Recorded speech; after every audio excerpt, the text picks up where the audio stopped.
necessary film. That's why I think it's bad. Matt, there are no necessary films. Yeah, you're right. I know I'm right. I'm just stunned that I mentioned on our group chat earlier today that Joaquin Phoenix's ribs look weird, and everyone's like, "I didn't even notice." Yeah, I didn't notice either.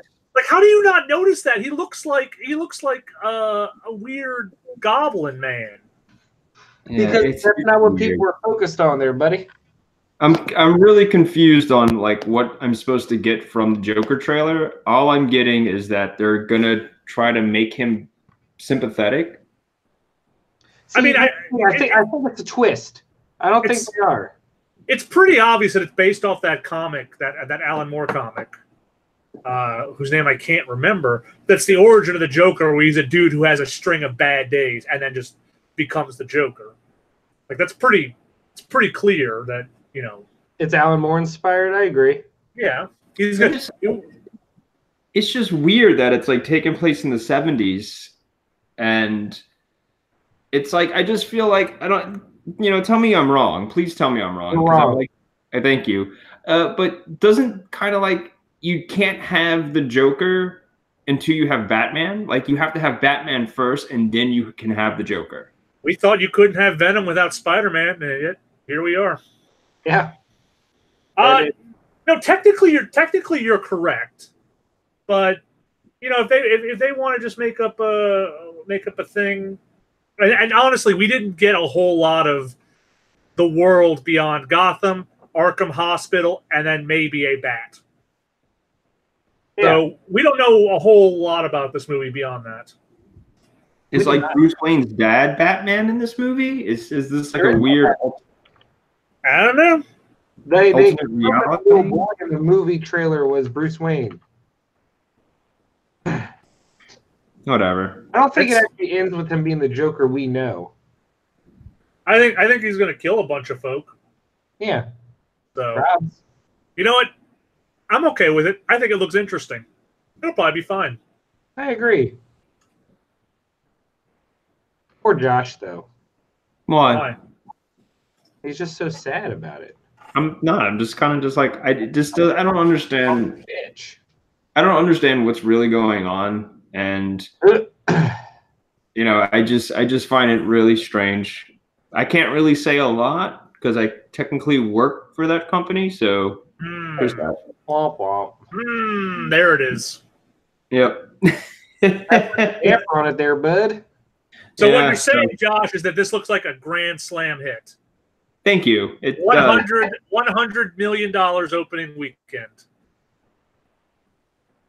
That's what I heard. That's what I heard too. Thank you, guys. You said it. Yeah. So, hey, Matt. Yes, dear. How was PAX? Man, bruh. What about the celebrities you hobnobbed with? What? What about the celebrities you hobnobbed with? I mean, I don't really think it works that way. Tell me. I didn't hobnob with any celebrities. Oh, that's right. You're a scrub. Hey, so what Borderlands goodies did you get? None, because Borderlands is lame. You're a bitch. I heard cheap. Cheap? Yeah, like they didn't give you any swag. Oh, no. I didn't go to the Borderlands reveal. I'm at PAX to play things I've never heard of. All they did, the Borderlands thing, was show a trailer that was instantly online everywhere. That's not very exclusive. Although everyone in attendance did get Borderlands 1 remastered for free. So that's cool. Neat. But I was never going to go back and play it anyway, because after you play Borderlands 2, Borderlands 1 is pretty much unplayable. Wow. You're just awful. Are you wrong that Borderlands 2 improved on Borderlands 1 in every conceivable fashion? Oh, it has. No, that is beyond the truth, but there's a little bit of a charm about Borderlands.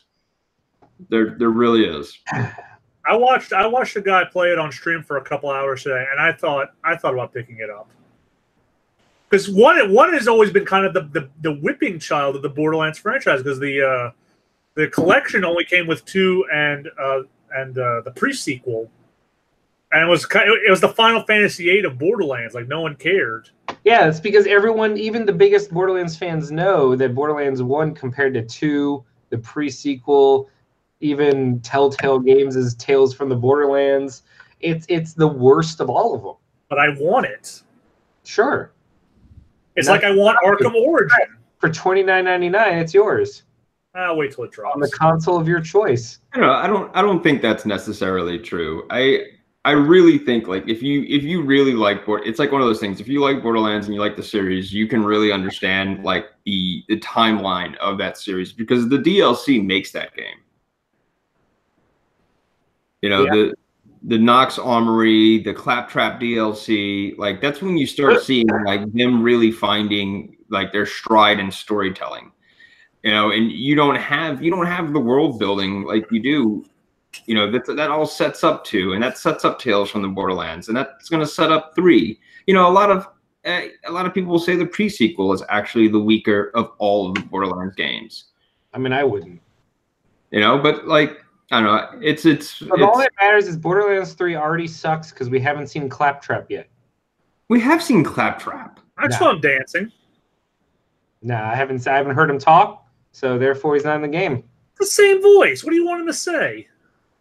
I mean, I don't know. Matt, I think you're just kind of just being a dick. You sound like a hater. Yeah, what's going on, Matt? What? Bro, that ain't me. Yeah, it's you. Show us on the Claptrap where they touched you. It's on the part where they haven't made a good game in over a decade. I don't know. Is that true? All right, name the last great Gearbox game that wasn't called Borderlands 2. Well, I need to know what other Gearbox games came out. Allow me to enlighten you, okay? Please. You throw out a big blanket sentence like that, and I need to see some Oh, well, proof. don't worry. Are you ready? Yeah, I'm ready. I'm pulling up the list. Okay. Okay. So, since Borderlands 2, we have had, and I do not count the Handsome Collection or the pre-sequel. Nor should you. That's part of Borderlands, and one of them is just a remake. Okay, fair. Since that, we've had Aliens Colonial Marines. Oh. Battleborn. Oh. Duke Nukem 3D. And We Happy Few. Oh. All right. Since 2012, that's what Gearbox has put out. And I'm not going to lie, the majority of the team that made Borderlands the great game it was no longer exists there. It's like looking at BioWare now versus the Mass Effect trilogy days. It's just the title, the name of the company is the same, but are the people making it the same? It's like a hockey stick. You go here and then it goes straight up. Yeah, the BioWare method. Yeah. Josh, did you read that article? Did you read the article? Which one? There was a scathing expose featuring interviews from 19 anonymous employees, both current and past of BioWare, describing what the company has. Yes. It's kind of frightening, and it explains so much about what happened to Andromeda. But it's all about deadlines. When you really like look at it, it's all about deadlines. And each and every time this thing comes out, each and every time we hear these employees talk about the work environment, this is a call for unionization. Oh, it is. The video game industry. But the thing with this particular instance is, it's not EA like everyone thought it was. No, it was BioWare. It was BioWare's management, which is really sad that they. Yeah. Like the idea that they spent the first 6 years not able to actually decide what Anthem's going to be about, and then the E3 demo that got us all excited was a fabrication and a lie because they made it in 2 weeks to impress the CEO with pretty graphics. Like, it's crazy, amazing. And also I think the shining star of Anthem, the flying mechanic, was added and removed like 7 times. Yeah. Oh, that's insanity. But going back to that, like that's why like I am cautiously optimistic about Borderlands 3, but it's like when you have almost a decade. I mean, we're going to be pushing 7 years since the last Borderlands game. I'm worried because I mean, I'm happy that they're pulling a Bethesda and they're like, hey, we announced it in April and it comes out in September. Yeah.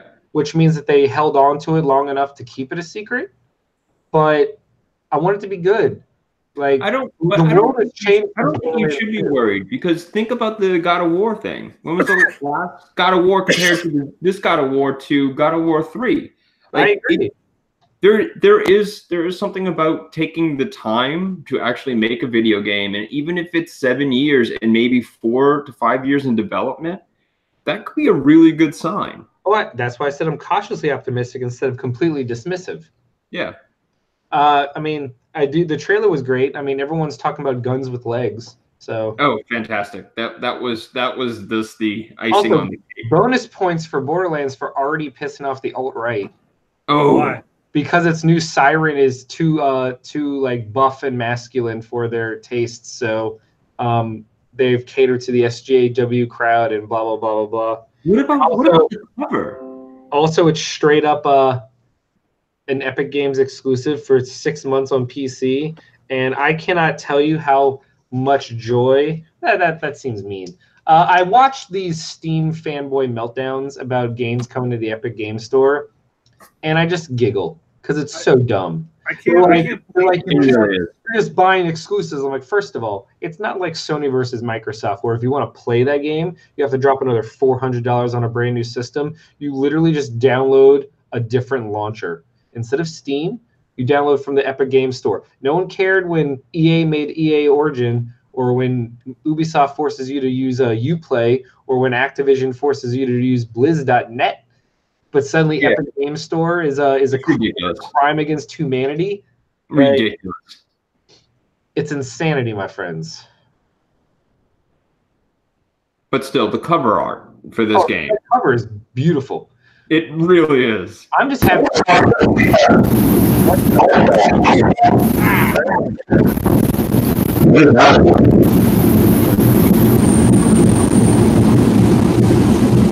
happened? I have no idea. Was that you, Chris? No. Was that Josh? I don't know. It wasn't me. I muted myself just to test it. So did I. I didn't hear anything. Oh, then that was definitely you. I don't know, Josh. You were giving some terrible feedback. I almost threw my headphones at the screen.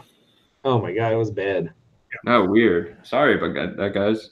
Okay. I'm going to blame Cox Cable. That's right. Cox Internet provider in New Orleans has a monopoly over all the internet providers. Oh, don't worry. That's everywhere in the world or in the country. You only get one option. Yeah, it's fantastic. Thank you. Still, is Cox worse than Comcast? Yes. Great question. I submit it's not. You don't hear widespread disdain and cries against the crappiness of Comcast or Cox on a daily basis like you do Comcast. Like, I feel like Cox is the lessest of two evils. I think Cox needs to just burn in fucking hell, honestly. Wow. Yeah, they're awful. That got dark. And they keep on calling me to increase my bandwidth or what. It's like, you want to increase your mega? It's like, I'm paying about $120 a month for your service that you've increased it in the past 3 months. I can't get it. I'm no. Okay. Right there, buddy? Yeah. So Borderlands 3, I'm very excited about. I know you are. You like lost your mind every time I sent you a new update on it. Oh, it was fantastic. I'm very excited about it. I mean, I could spend this entire episode talking about PAX games because there were so many good ones. Oh, so what was the one that really stood out? See, okay, hold on. So let me tell you, I'm just going to list the games I played in the order I played them. Okay. And then I will tell you about the best ones. Okay. I mean, they're all good. I didn't play a single game that I was like, eh. You know what I mean? So on Thursday, I played Days Gone by Sony. How was that? That's right. That's coming out in like a month, is it not? It comes out this month, the same day as in-game. Okay. I really liked it. They got a Saki Award. Oh, that's nice. I will tell you exactly which games got a Saki Award as I go down the list. But I'm excited for Days Gone. I mean, we know what to expect. It is what it is. Hold on. I played Control by Remedy, the people behind Alan Wake and Quantum Break. How was that? Fantastic. They would have gotten a sake if I hadn't already given them one from E3. It really takes away the mystique when you just give out sakis. You know what? I put time and effort into those, Chris. Somebody is salty. Yeah, I know, right? I'm sorry? Is it you? It's not me. You sure? Yes. Pretty sure it is. Shut up. No, people love the sakis. You saw online. I did. Like, I didn't see that coming. I'm awesome. You are awesome, honey. Oh, that's kiss ass. nice. He is. I'm fine with that. All right, well, press on. All right. The only other game I played the first day. Hold on. Boop, boop, boop. Okay. The only other game I played that day was a game called Warsaw. Who played Darkest Dungeon? Me. Now imagine Darkest Dungeon, but set in the Polish uprising of World War II. Me. It's super dark, super depressing, and super historically accurate. Like the team, I told him like, oh, I really love the graphics. They look really nice. He was like, yes, but it's also very sad. I'm like, yes, it is. Like, don't worry, we get it. I mean, they were like very specific about telling us like they put a lot of time and effort into making sure it captured exactly what the Polish people were going through in the middle of their occupation in World War II. Permadeath is everywhere. You don't get named soldiers, like you just get civilians, and the gameplay plays out like that. You get child soldiers, all kinds of shit, and it was tough, and it was good, and it was in fact sad. You can go look at the trailer right now, and you might tear up. Yeah, it's beautiful, but you're right. It is really depressing. And they got a sake for their efforts. I'm awesome. All right, are you ready for Friday? Oh, Julian's in chat. He says you should get a sake gun, like a T-shirt gun. Oh, That geez. is an excellent idea. Wait, what's Friday? I told you I'm just breaking down the games as I played them. So those three games were the only ones I played on Thursday. Because Thursday was mostly me running around setting up interview appointments. I didn't really have time to play. Got to give. Chris, I'm going to need you in chat, keeping up to date with us. Okay. All right. Next, I have Friday I played Kunai, which also got a sake. Kunai with chain. What? All right. Joey, that's one of Joey Wheeler's cards in Yu-Gi-Oh. Oh my God, you've already ruined it. Have I? Kind of, probably. Kunai with chain. So Kunai Kunai is a Metroidvania. I encourage you to look at this trailer because it's so silly and charming. You play as a like an iPad, a sentient robot iPad in a world of like robots, and you just have the most expressive little face, but you're a ninja, and it's a Metroidvania, but instead of it all being about like exploration and stuff, it's a very fast-paced action-based Metroidvania, where when you get new ninja abilities, it opens up more of the world, like your little kunai knives or your little grappling hook, and apparently later on you get a fucking machine gun, because why not? But yeah, it's legit. It's very charming, very fun. Why is the Switch getting some really good games? Kunai, son. Oh, Doug's here? Damn. No, I mean, yay. not really. What's up, bestie? Are you just trying to piss Chris off? Any luck reining in your boy who's like losing his mind at every moment about Borderlands? He's talking about this square on the left here. That is correct. No, there's no way to stop. Look at him. How do you?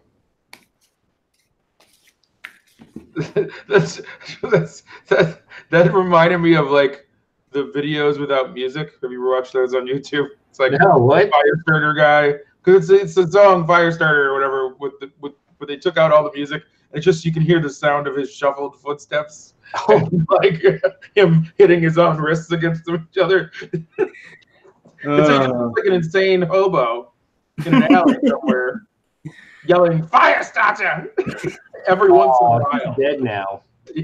Yeah, I know. It's slightly sad, but you can cheer yourself up by watching him shuffle around like an insane person. Good to know. Yeah, it's just. I think it's just a guy who you just sound design. Like he takes out the entire sound, and then he just like makes shuffling foot noises and dubs them. So we're talking packs. We're going over the games I played very briefly. Okay. Oh yeah. Oh hey, Chris is in chat, but he's as NOLANerdcast as well. So there's two of us talking, but you don't know which one's which. Ooh. What? We're like that Spider-Man gif. I'm the one who doesn't capitalize or use apostrophes. Well, I'm just waiting for him to talk about Bloodstained Ritual of the Night, but I don't think that's ever going to happen. Next up is Atomicrops. Think of it like think of it as a bullet hell roguelike Harvest Moon set in a mutated apocalypse with art by the guy that did Nidhogg. Nidhogg. Okay. But the second Nidhogg with the really crazy, weird looking graphics. What's it called again? Atomicrops. So in a post-nuclear winter, you have to be a farmer, and you're farming like alive, irradiated food while trying to survive. And then when night hits, you have to protect your farm from monsters. And then at the end of each day, whatever you harvest, you can go and buy more like supplies and crops and weapons to continue to survive. Nice. So look, it's hilarious. It's got a great video. The video was done, I believe, by the Cyanide and Happiness people, the trailer. Oh, God. Yeah. It's good stuff. After that, I played what I believe is the only true surprise of PAX. Like, every other game I played, I had seen trailers for, at least. So I knew what they were, even though I didn't know much or hadn't played it or didn't know what they were about. I had at least heard of them. But there was one game that I had not heard of, and it was a game called Night Call. It's coming out on PC and Switch by a French studio. It's a noir, cyberpunk, murder mystery adventure game. No, not cyberpunk. That's different. It's a noir I said cyberpunk. I'm saying cyberpunk. Murder mystery game. You play as a taxi driver that's been blackmailed by the French police to try and hunt down a serial killer. And there's 80 different characters in the game, and you only come across like 20 per playthrough. And who is the serial killer changes every time, and you have to through conversations with your passengers, you slowly gain more information. At the end of each day, you get like the Charlie from It's Always Sunny board with the string and everything. Yeah. Together the clues. It's amazing. It sounds like the Blade Runner generation is finally making games. Oh no, 100%. That as a an influencer. That's the word I'm looking for. Yeah. And also props to this guy. He was one of the first sakis we gave, and he was so excited about the prospect of getting a sock as an award. He pinned it on his booth immediately. He was like, can I pin it right here? So it's just a fucking sock hanging on their booth, and no one knew what was going on. Nice. It was amazing.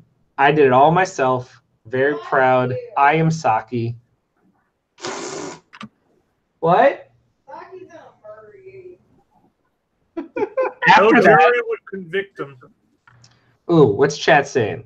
Noir cyber. The reason I got confused is because there is a noir cyberpunk detective game coming out. That's one of the ones I'm talking about after that, but it's completely different. So after that, I played a game called Blazing Chrome, which I think Josh might really like. Imagine if Contra and Metal Slug had a baby. Yeah, I'm looking at it. It's identically that. It is exactly that. Did you look at it? Yeah, I'm looking at it right now. 100%. That's what it is. It's Contra and Metal Slug had a baby, and it's fantastic. Oh my God, it's beautiful. It's all designed to be played with a co-op friend. Oh man. Oh, it's so beautiful. Like that's like You make accurate descriptions, but this is the most accurate a description has ever been. Like, no, it's like you played it, and at first you think it's like run and gun like Contra, but then you get into the Metal Slug elements with the suits of armor and the weapon upgrades. Oh man, so good. So is there like death metal music? Please tell me the music. Hard rock, like very 90s. Oh man, fantastic. So after that, by the way, Blazing Chrome also got a Saki. For good They reason. were not excited about it. Next did they burn?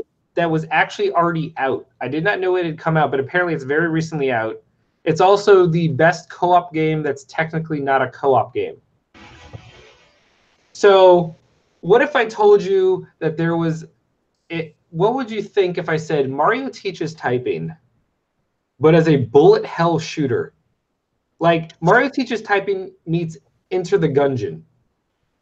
I don't even know how that would work. It's called the Textorcist, and you play as an exorcist, and you're fighting these monsters in this top-down bullet hell, like Enter the Gungeon style. But you have to type out words on the keyboard while you move around and dodge. And when you complete a sentence, that's when you get to attack.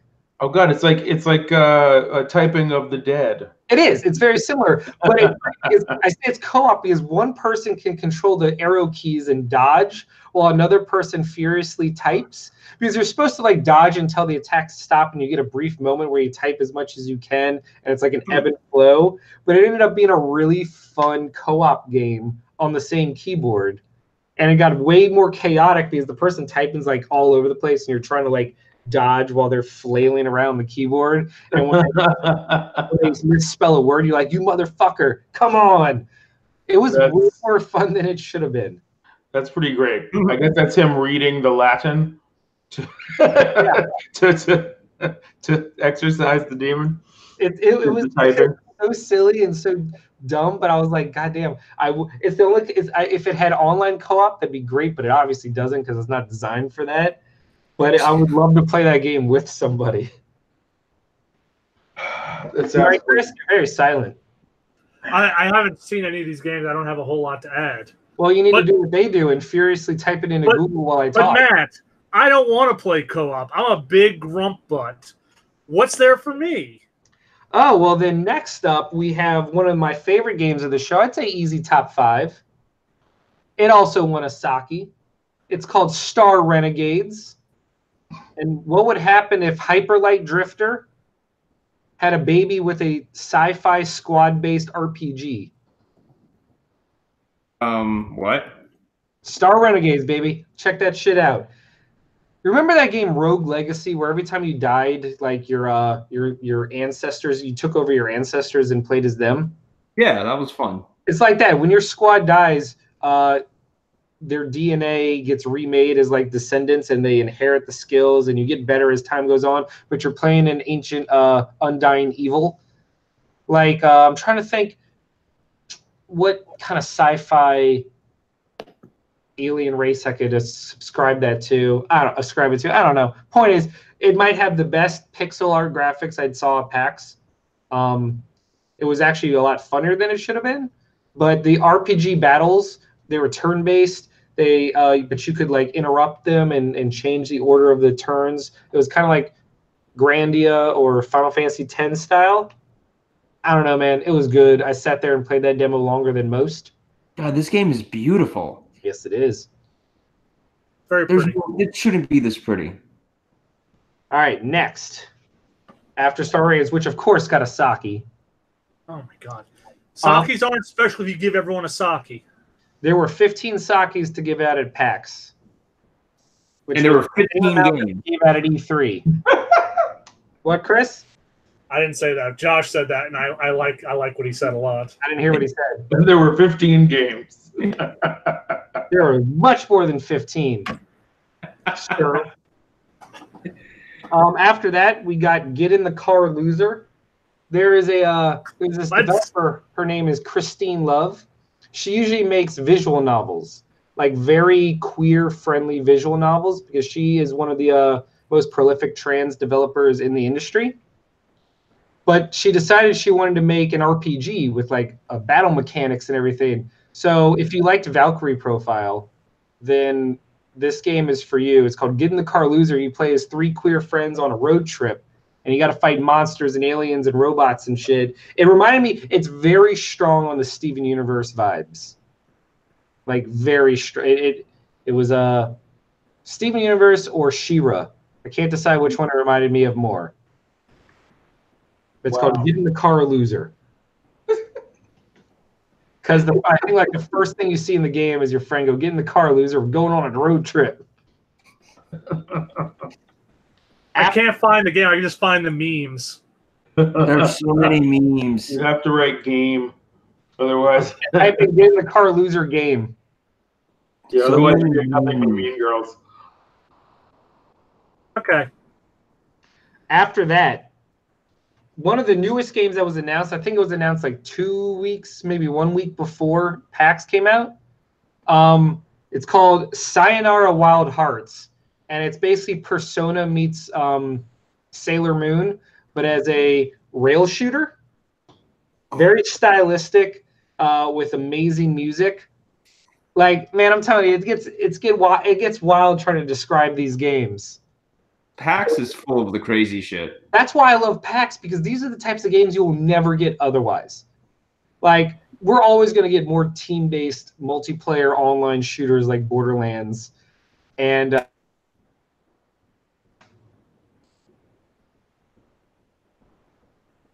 Josh, you there?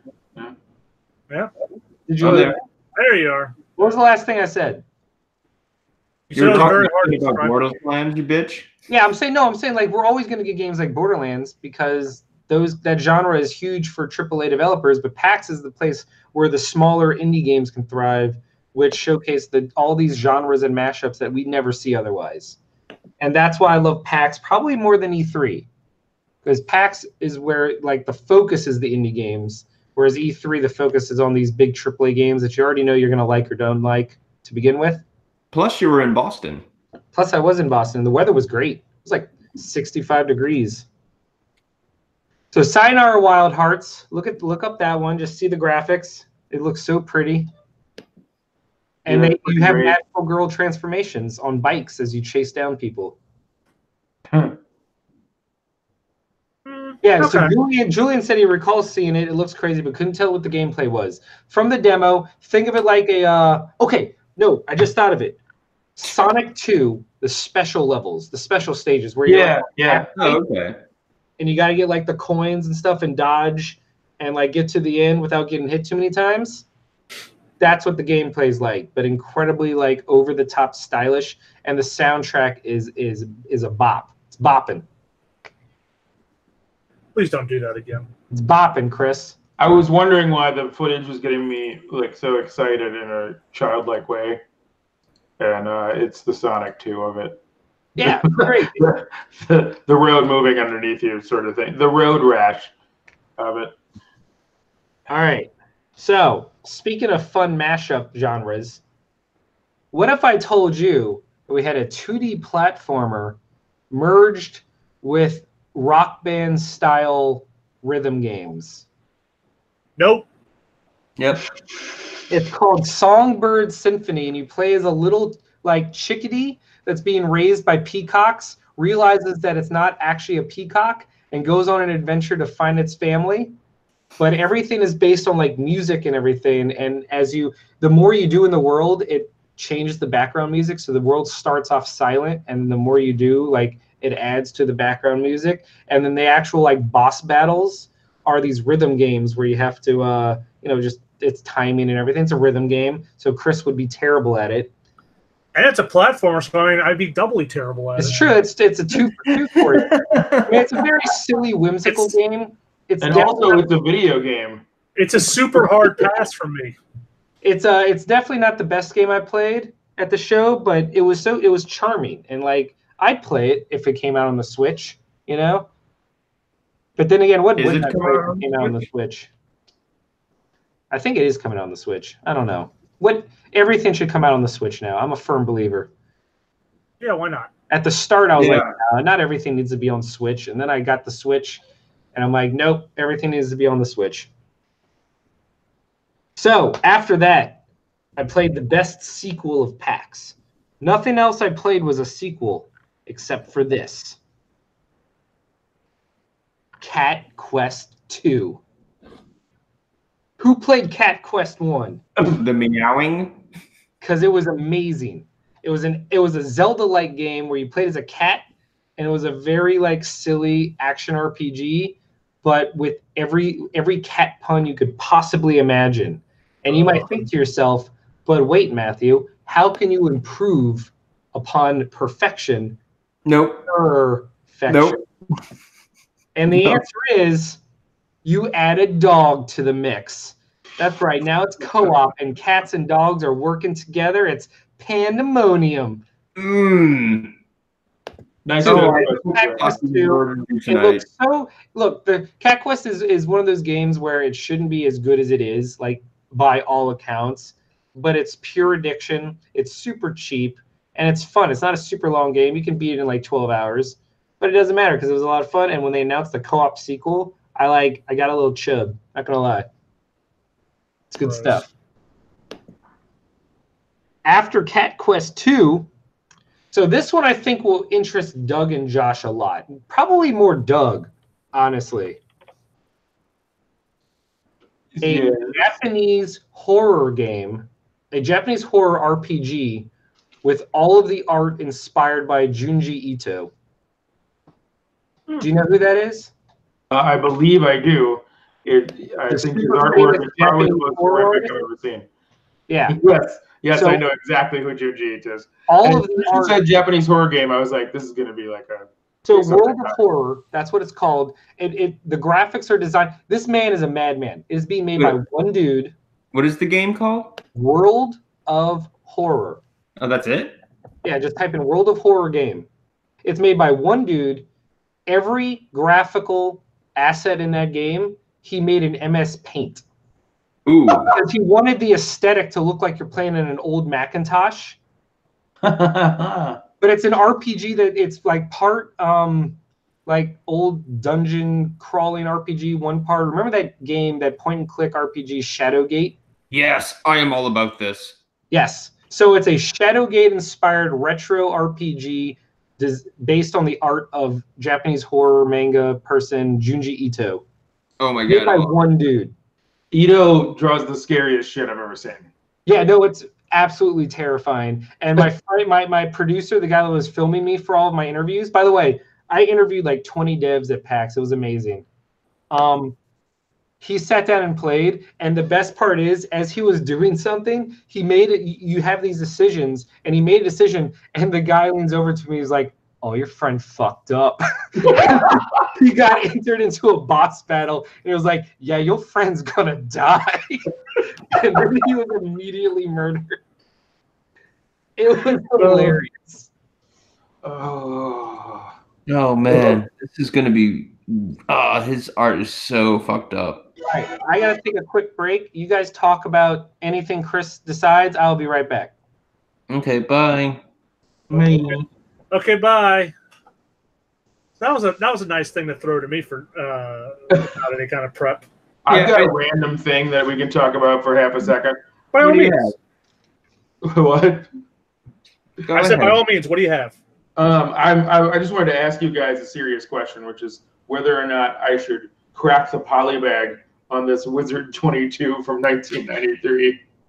Oh no! What a tough question. With the cards in it, I'm gonna say also look at this ad. It's the first CD-ROM game in a cartridge.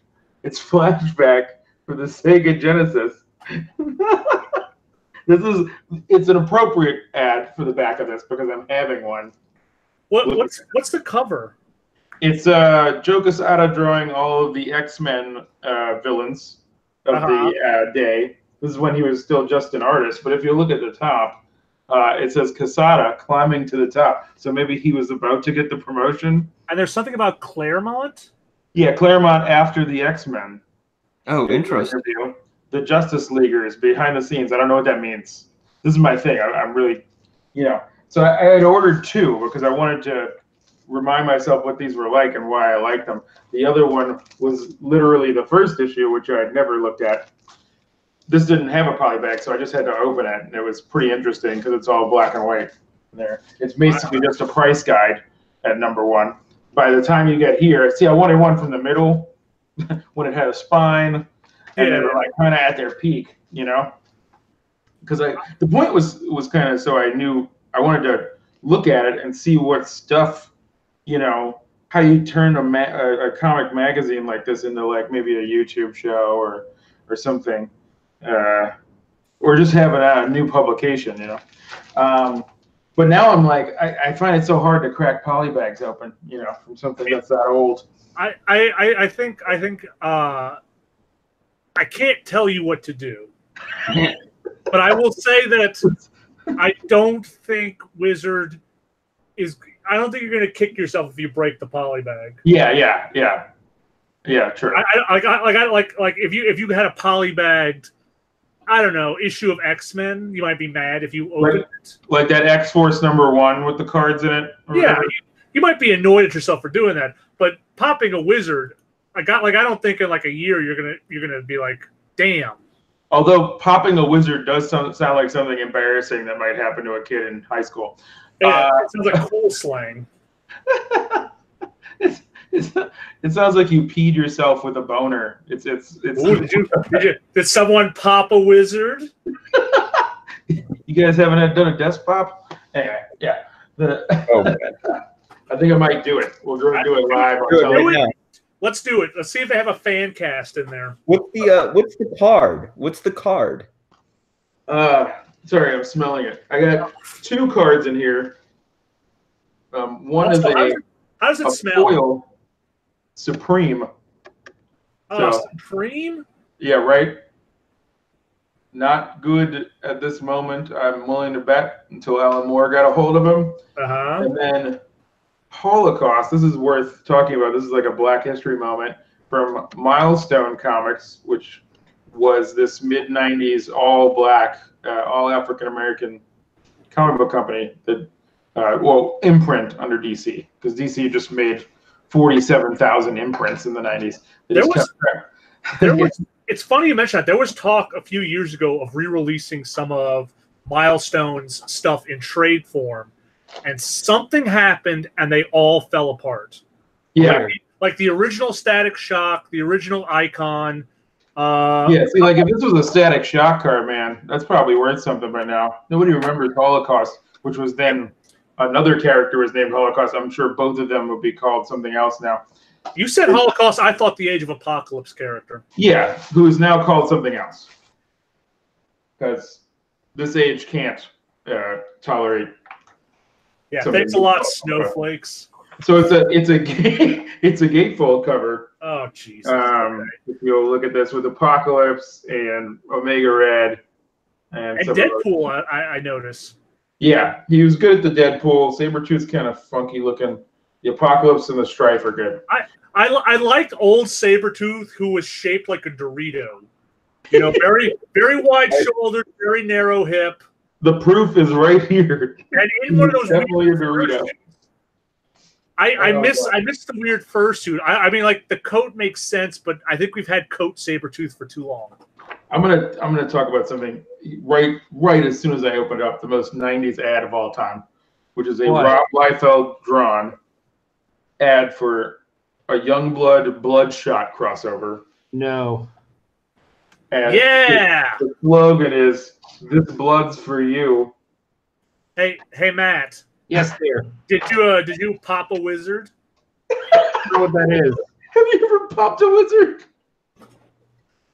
What's that? Oh, you should have been here. Yeah, you missed it. You gotta watch it on the rewind. Doug has a copy of Wizard magazine that we cracked open from its polybag. Oh no! But it's value. You'll enjoy this back cover a little bit probably. It's for a game called Flashback on the Sega Genesis. The first CD-ROM game in a cartridge. That's what it says. That's the most meaningless statement of all time. But what's the date on that issue? Let's see. That's the early 90s because Deadpool's still on the villain cover. It says June 1993. Yeah. Which is a long time ago. Sega was still doing what Nintendo don't. Yeah. Oh! and which means it was probably like, March or something, because the months on these things are out, like, they would come out, and for some reason, the month would be like 3 months later. Anyway, I loved Wizard magazine. I read every issue since we started going to the comic shop. yeah. I was buying an issue every month. I loved it. It was horrifically out of date. What is that? Street Fighter 2? Just Street Fighter comic book ad. It's just so. Damn. Nice. All right, we ready? Yeah. Yeah, go on. Get into it. Oh, Julian over here fucking saying I was born that year and month.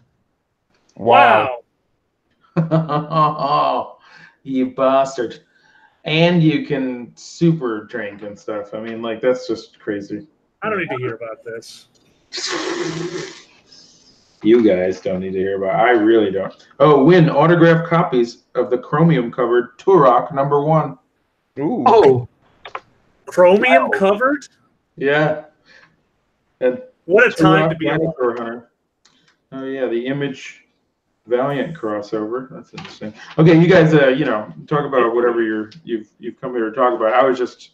Please No, it's tell fine. me there's a fan cast in there. Yeah. All right. So moving on, we're getting to the end. After World of Horror, I played a game called Blood Roots. It's one of those rare games that got featured on the Nintendo Direct, and then again at the PlayStation booth, and then I believe the Xbox booth also showed it. It's a very fast-paced action game where one hit kills you. But it's Jackie Chan the game. You play as this kind of like a Viking type sword, I guess. But everything in the environment you can use as a weapon. They said they were inspired by like Jackie Chan movie fights where he would like grab a pot and kick you with it and hit you with the microwave door or whatever. You're grabbing things like pots and ladders and everything like wheels from a cart. Everything around you can be used as a weapon, and you're supposed to chain it all together. It's got a very it's not pixel. It's a cartoony art style. It was really fun. Blood Roots. You get a chance to look that one up. And the last game I played on Friday, Chris might enjoy this. I played Man of Medan by Bandai Namco. Bando Namco. Namco, we're starting it. So wait, this name sounds very familiar to me. That's because it is the new game by the Until Dawn people. Yes, that's right. Where it's basically Until Dawn, but on a creepy haunted boat. Oh, cool. Awesome. So they're releasing something called the Dark Anthology, and their goal is to release 2 games a year. So it's not going to be like a long, 20-hour game like Until Dawn was. They're designed to be 4 to 5 hour. They said it's not quite think Telltale, because they're all self-contained games. It's not going to be like episode 1. But they're releasing these bite-sized Until Dawn style games. Like, Chris, think about it when we did the Extra Life charity. Hidden Agenda. Yes. Where we were able to get to the very end in only a couple hours, even though there was variations based on your decisions. Yeah. It's like that. So this first one is called Man of Medan. So if you liked Until Dawn, play Man of Medan. More like Man of Until Medan. Am I right? Please. No? No. All right. We won't. So that was it for Friday. Played a lot of games on Friday. So Saturday, I eventually played my game of the show first. It was the first game I played. Game of the show. Katana Zero. Look this up right now by Devolver Digital. Another game made by one fucking dude. I don't know how this is a thing that these people do this. Actually, I'm going through my list. What else was made by one dude? World of Horror was made by one dude. Stardew. I'm talking about at PAX. Oh, well, whatever. Katana Zero was made by one dude. So anyway, Katana Zero is a game where you play as a samurai, assassin hitman, and it's another game where one hit kills you, but you have like the power precog. So when you die, you just literally just rewinds back, and you think, and a thing goes, well, that's not going to work, and it's you like going over all the scenarios in your head until you finally succeed. And it's super action packed, where one hit kills anybody, and you have the power to slow down time and like dodge roll through lasers and stuff. Visually, it's amazing. What I did not expect was the emphasis on humor and a dialogue system with branching choices that can affect the story. Interesting. Like you get these phone calls, and how you choose to respond, or you can hang up in the middle of a call and just completely interrupt them, completely changes the flow of the conversation. And I don't know how it's going to play out, but the dev said that it does affect things. Gameplay wise, it's the most fun I had at the show. Sheer joy. And it's coming out on the Switch like next month. It looks amazing. Wow, that's fast. PlayStation and Steam. Oh, good. But gots to play it on the Switch for me. So that was Katana Zero. Chris, have you heard of My Friend Pedro? No, I can't say that I have. It is I believe they describe it as if Quentin Tarantino directed a ballet. Okay. You play as a hitman, and all of your movements are like very graceful. You're doing like flips in the air and twists, and you don't just walk normally. And you have two guns that you can independently aim in any direction. And you also have a floating banana that talks to you and guides you like a Jiminy Cricket. And his name is Pedro. All right. All right, things have gotten weird. Oh yeah, it's super weird. But then again, it's made by Devolver, or published by Devolver, who are the kings of weird. If you remember any of their E3 conferences where heads explode, and you remember those, Chris? Remember those? Yes. Yeah. Yes. Anyway, My Friend Pedro, like I didn't like it quite as much as Katana Zero. I think the movement felt a little more floaty and not as tight, especially coming off of Katana Zero, which was very like punchy. But it was still a lot of fun for the demo that I played. And next up is a game we don't really have to talk about. I was just very curious to see how it would run on the Switch, but they had Cuphead there. And it runs flawlessly. It's Cuphead, just portable. So That's cool. First Xbox game on Nintendo. Well, that sounds like wonderful. After Cuphead on Switch, who played Oxenfree? Did anyone play Oxenfree? No. Nope.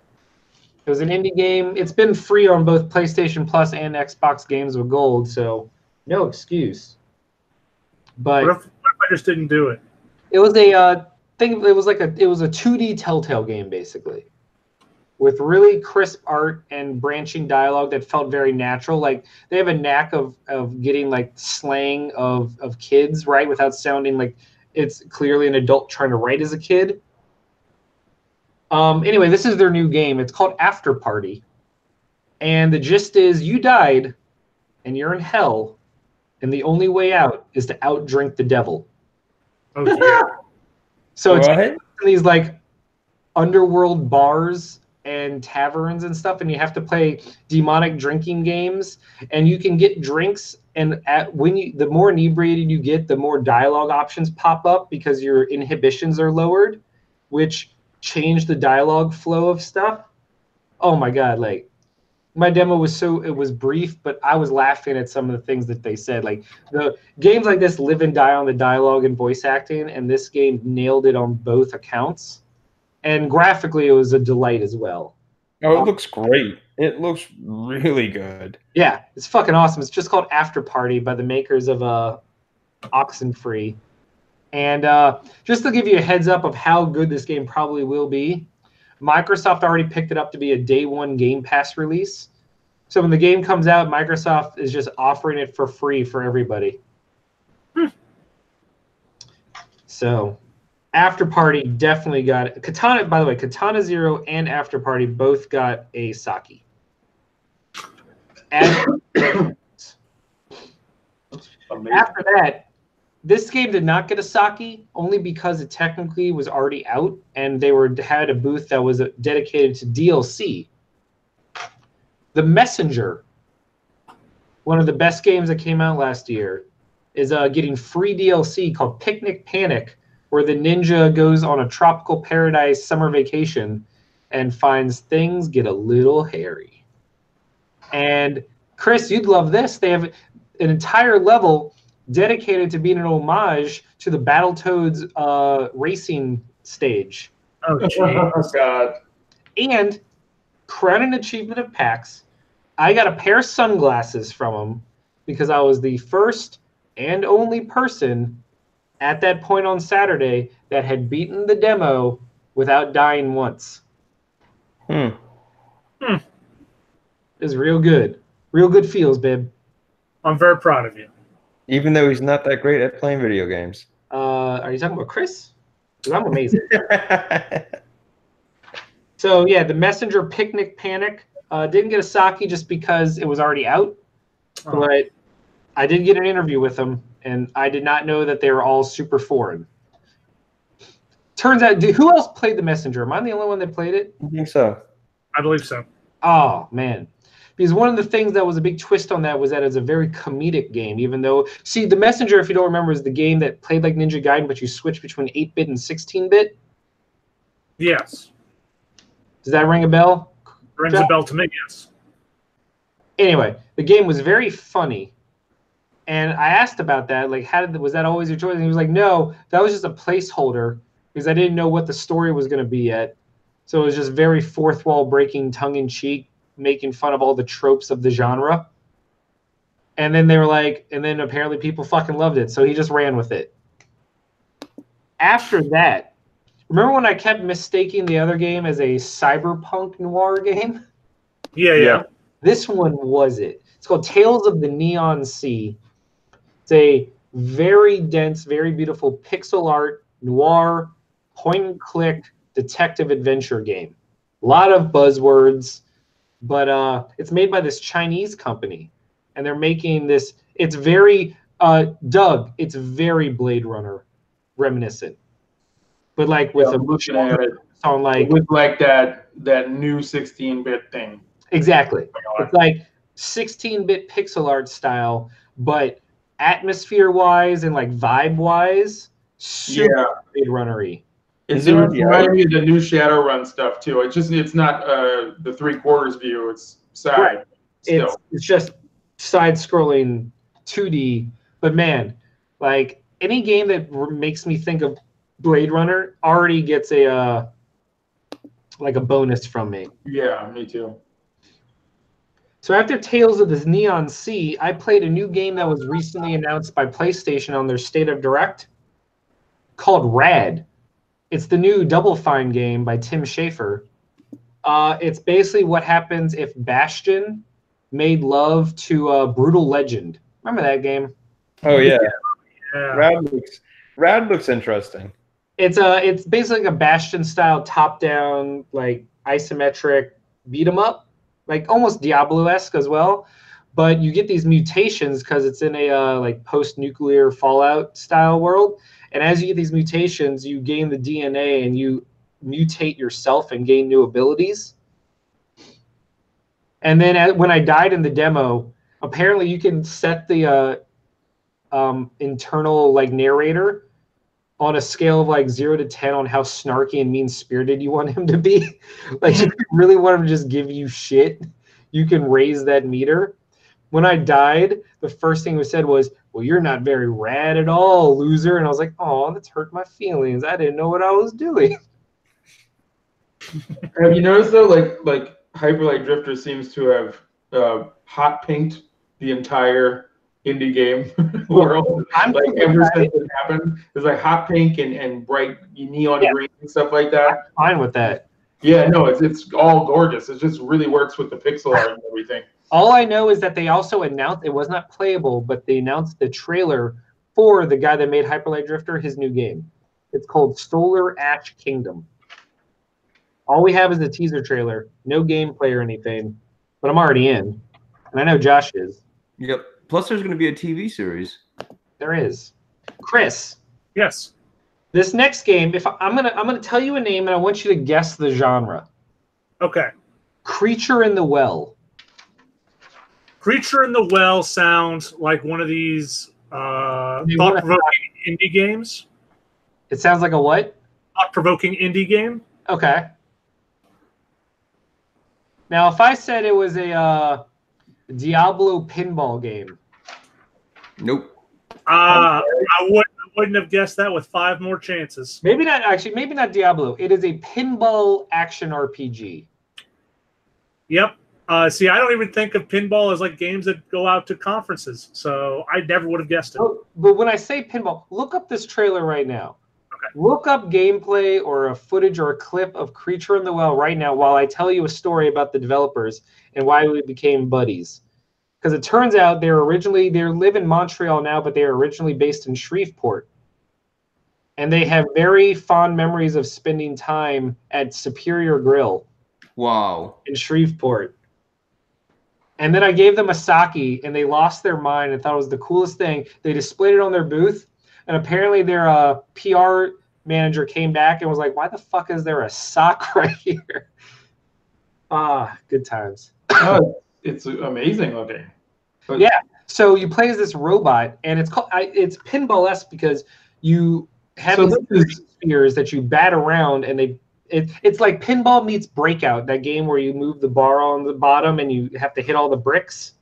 You know, the only way this could look better is if at the end, like you have this long ass trailer of this gorgeous footage of you're being an android and you're hitting shit around. If at the end it just said Pinbot, which is like you'd rebooted Pinbot.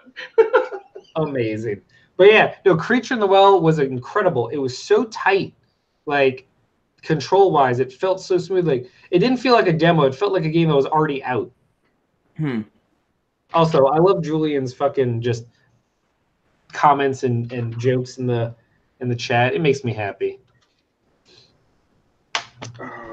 So after Creature in the Well, I played Falcon Age, an upcoming PS4 and PSVR game where you play as a falcon hunter, and the whole game is it's made by this okay, I don't want to guess his ethnicity because that's terrible. It's an anti-colonialism storyline because a bunch of white people descended on this planet with their machines and started mining their resources and destroyed the indigenous people's way of life. And you play as one of them in a falcon, and you have to take out all these factories and robots and stuff. It plays, it's like Firewatch style, graphically and gameplay wise. But you have this falcon that you can command and guide, and there is a button dedicated to giving your falcon a fist bump. And it's great. At one point, you can give your falcon a fist bump, or you do this, and the falcon takes its claw and makes a heart with it. It's very heartwarming, and it was very fun, and it was good both in and out of VR. VR felt much more natural. Like this was definitely being designed for VR, but then they just adapted it to a controller. So Falcon Age was legit. It was too legit, some might say. No. And I was too legit to quit the demo until I beat it. Was that too much? Was that too much, buddy? It was one step. Yes. Okay. Well, I tried. Did you? I did. I tried real hard. Oh, no. After Falcon Age, only 2 more games on Saturday. I'm going to start wrapping it up because, man, it's already 10:30. We got a bunch more to go. Oh, my God. We do. Played Overland. It's by the developer that brought us Night in the Woods, but it's a post-apocalyptic roguelite where you try and journey from the East Coast to the West Coast of America, and it's a strategy RPG, but with permadeath. Did anyone ever play Into the Breach? I don't. Last year, it was like a robotic. It was like robots and strategy. Did we lose Josh? Kind of, yeah. Yeah, looks like it. Okay. Overland was great. They got a sake. Now, the next one is another one of the top games of the show. It's by Yacht Club Games, the people that made Shovel Knight. They're publishing this game. It's called Cyber Shadow. Look this shit up right now. Yeah, that looks amazing. Cyber Shadow is the bomb diggity. If Ninja Gaiden had made love to old school Castlevania, but with a sci-fi bend, Cyber Shadow was incredible. It was one of the stars of the show, hands down. And the fact that it's being made by or published by the Shovel Knight people, good stuff.